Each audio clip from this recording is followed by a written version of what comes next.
Magandang gabi po, Luzon, Visayas at Mindanao.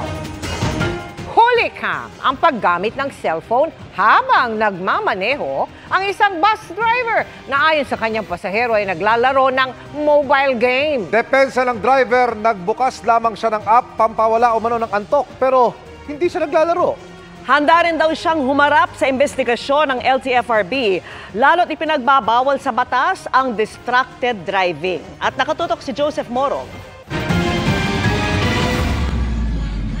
Sa videong ipinadala ng isang netizen sa mobility website na Visor, makikita ang isang driver na may tila nilalaro sa kanyang cellphone habang umaabante ang minamanehong bus na nakabuntot sa isa pang bus.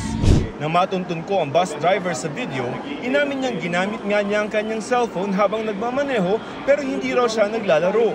Ginanong-ganong ko lang siya sir, kasi pag-abante, lumabante na. Nakabukas ako sa sa CUC. Tiningnan ko lang kasi traffic naman po sir. Kasi tanghali rin, naantok pang pantanggal yung antok, yung inip. Dagdag pa niya, nakapila siya sa bus stop ng EDSA Bus Carousel sa Ross Boulevard at wala sa mismong EDSA Extension sa Maynila. Nasa barrier na po kami. Barrier ng carousel po. Nakapasok na po. Kumbaga nakapila na kami dun.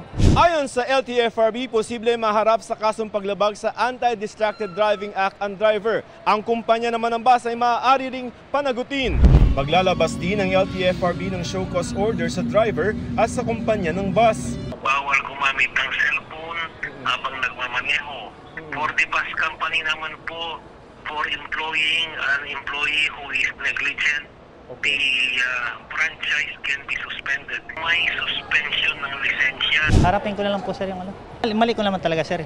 Sinubukan naming tawagan at i-message ang kumpanya ng bus na Robot Transport Cooperative pero hindi pa ito sumasagot sa amin. Sa Republic Act 10913, itinuturing na distracted driving kaya bawal sa mga driver na magsulat, mag-send at magbasa ng text, tumawag o tumanggap ng tawag. Pati maglaro, manood, mag-surf at iba pa habang umaandar o kahit nakatigil sa stoplight.